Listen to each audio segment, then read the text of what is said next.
Oh no, not Euros, Koppenberg. So I had a plan going into the race. I think I already knew in the recon that I was riding pretty well on track. I'd worked out some good lines and yeah, was just ready for the performance. Like, you know, sometimes when you're going around in practice that it's going to be a good day and you've got things sussed out, and that's what it felt like on Saturday. My initial start was fine, but I was on the left-hand side, which ended up getting quite blocked up. The right-hand side riders were kind of moving up and the left-hand side was going backwards, and the Koppenberg start's a strange one. Like, it's, yeah, because it's so long, you know, you're doing like a 2-minute start from bottom to top. It's quite difficult to pace it, and there's often other riders that you won't see so often going all out, because it's quite a good opportunity to be on TV and to get a good start. So I crested the top 15, and then the first half of the first lap I was probably around top 10, just trying to work out how much grip there was, which I worked out quite quickly. That, yeah, I was trying to kind of go up to the grass as much as possible.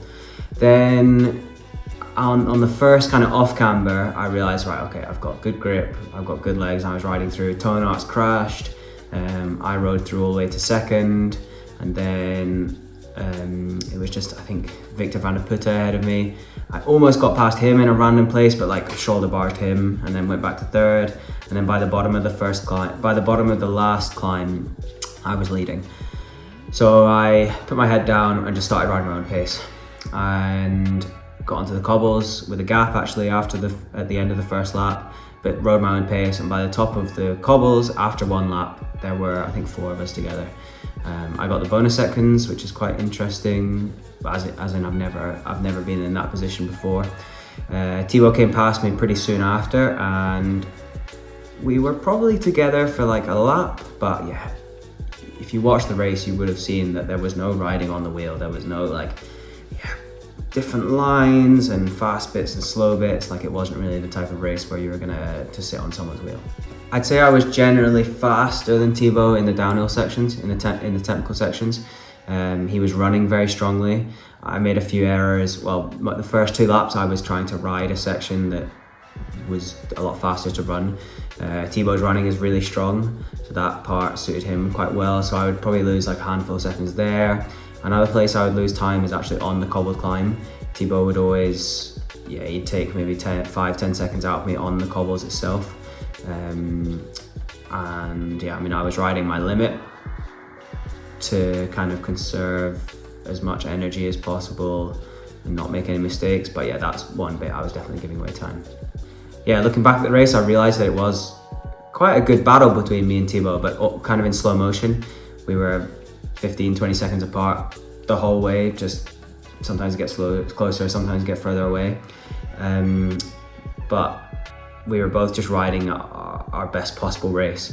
I don't think we were necessarily thinking about each other too much, because we had different strengths and weaknesses on the course, and we were both just trying to not make a mistake. I was the guy, however, who made the mistake. In the main off camber, I was doing this kind of low line, so I was riding as close to the plastic barrier as possible. And this one lap, I just rode too close, and my whole shoe got caught in it, and I just immediately flipped the bars, which I was flat. Like, I banged my quad a little bit, but I immediately got back up, and my shoe was pretty broken. Like, the boa just popped off. But it was the top buckle, so that wasn't ideal. And yeah, I had spare shoes. I always have spare shoes in the pits, and my team had communicated that they were ready. But I'd finished the rest of the lap and done some a running section, and realized, yeah, it wasn't actually that bad. Like, I would probably lose 10 seconds changing my shoe, but I decided I probably wasn't going to lose 10 seconds from not changing my shoe. Yeah, I could hear the crowd's reaction to my crash, and also the announcer at the race. So yeah, I'm pretty sure Thibaut knew that I'd crashed, but somehow I only probably gave her back about 10 seconds. And going into the last lap, I think the gap was 25 seconds, which, okay, yeah, I wasn't going to close 25 seconds in one lap, but it wasn't exactly like, I wasn't miles behind. And I think on this course, well, my crash showed that it can change really quickly. You know, I was riding the technical sections really well, but I still crashed and made a mistake, and that could have been for Thibaut as well. But to be fair play to him, like, he didn't make a single mistake the whole race, and that paid off, you know. And yeah, it was also fun experiencing a little bit of heckling for the first time. So some of Thibaut's supporters were telling me to rustig, which means yeah, easy, like calm in Dutch, trying to tell me something, which is a big compliment. And yeah, the crowds were amazing though. Like, it's literally just a cow field in the middle of nowhere next to a cobble climb, but there were thousands of people there. The sun was out. It was just, yeah, epic. It's why I do cyclocross, is for days like that. But yeah, to be, you know, near the front, fighting for the win with the European champion, yeah, I have good memories here from U23 when I was fighting with Pim, the world champ at the time, in a similar kind of race, like a slow motion battle. And yeah, I think I'd like to crack this race at some point. Yeah, a cobble, it's really like a monument in cyclocross, this race. So it's even better that it does suit me quite well. So I'll keep giving it a shot every year. This is the type of ride I thought was possible. Getting second place wasn't that surprising. You know, I'd done the work, I was prepared, I was calm, I dealt with all the stress and the nerves, all that stuff. But to actually do it how I wanted to do it, and to come with like a result on paper, it was just super satisfying. And here is my post-race interviews I did for the TV. Cameron Mason staat ook klaar voor een interview. Cameron Mason, second place here on the Koppenberg, your best result this season, so I assume you're happy. Yeah, very happy. Yeah, today was kind of like a time trial for me, which was the plan.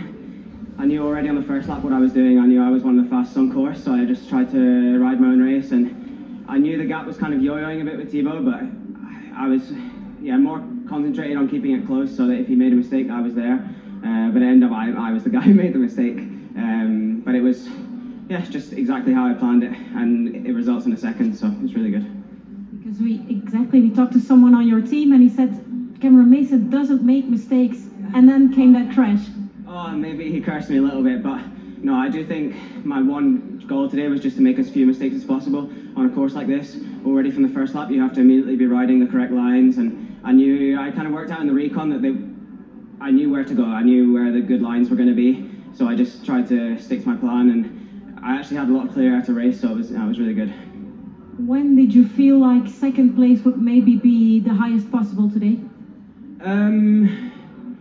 I mean, I thought first would be the highest possible until probably halfway around the last lap, because on this course, like, one big mistake can already put you back. But no, I knew, like, since February a lot has changed for me, and I've worked really, really hard for this. A lot has changed in my life, but really for the better, and I think it shows in the racing. Like, the racing is really a bonus to all the other things that are going really good, so it's nice to be able to show it on paper for the sponsors and for my team. Can you explain a little bit, in what way is your life different now, better now? Just, you know, at the end of last season, I really sat back and went, right, it cannot be like that, and I realised that I'm the only one who's going to really make that change, and I realised that this summer that if I wanted to change things, it needed to start with me. So I really sat down, and, you know, I put on a lot of weight, a lot of muscle. That really helped. You know, I got other things in my life in order, and just to allow the bike racing to take care of itself, and that is really working. And it's cool to see. It's cool to show it to the people who care about me and who support me. But there's so many other things in my life that I do how I want to do it. This is just one part of it, and it's nice that it's going how it is. So yeah. Seem to be really happy, and that's nice. So the form is good mentally, physically. We've got the European Championships coming up. Yeah, I mean, it's a sand course, and traditionally that's not really something for me, but I've actually shown in other races that it doesn't matter what course it is. If I'm on a good day, it would be cool if Europeans was a course like this, but yeah, the cool thing about cyclocross is that it's always different, and there's always a new rider, a new course, new conditions, and yeah, I just want to be really adaptable and ready for that, so I'm looking forward. Thanks very much. Congratulations. I think that sums it up pretty well. I was glad to get it across on live TV how I was feeling and what a result like that meant to me as a person, and as well as a professional cyclist. And yeah, a few thank yous. Thank you to my mum who was out at the weekend watching me. I'm really glad she could get to see me doing my thing up close, yeah, on the biggest stage. And thank you to my mechanics for like super, very fast half lap bike changes. The mud was getting stickier and stickier, so I definitely need that. I'll do a short recap of Lochran while we're here. There's not that much to say. My body had definitely taken a hit from the day before. My knee and quad weren't great, but the bigger problem was that I just didn't have any punch or explosiveness left. And Lochran was really like deceptively hard physically. And yeah, I just got left behind. Like it was a shame to lose like multiple minutes in the GC on a course like that, but also, yeah, afterwards I was a bit disappointed because it just felt so different. Like how I felt on Saturday compared to Sunday, it was like I was doing a different sport. I felt so bad on Sunday, but I knew it's just how the sport goes. Like you can be on top of the world one day and the next day you're just mid-pack, absolutely groveling around. So afterwards I was a bit disappointed, but then now I feel like it's just one race, and I know that Koppenberg was a true representation of my level, and everyone saw it as well, which is good. But yeah, I'll keep ticking along with the X2O overall. I'll probably do all of the races, so we'll see. There's still like 6 hours of racing to go, but yeah, I'd like to stay up there in the GC. But yeah, I'm trying to remind myself that things change really fast day to day in cross. Last weekend was a good example, the difference between Saturday and Sunday, but it's just consistency. That's what I'm looking for the next few weeks, is consistency. We've got European champs coming up, which is kind of like a headline event. Then the week after is quite busy with Neil, Merckxplas and Hammer, and then it's World Cup season. So it's a cool little block. I still feel great on the bike. Doesn't feel like there's much to work on. It's just managing fatigue, managing freshness, managing the training, managing the travel, and then just showing up and doing what I can in the races. And I'm sure there'll be lots of cool little races and rides and results to come. So it's been a good few weeks. I'm actually back home at the moment in Edinburgh, which has been lovely. A nice little refresh after this first block, and I go back to Belgium tomorrow. So yeah, there'll be a video from Euros coming. I think that'll be quite a cool one. And yeah, thanks everyone for watching, and I will see you in the next one.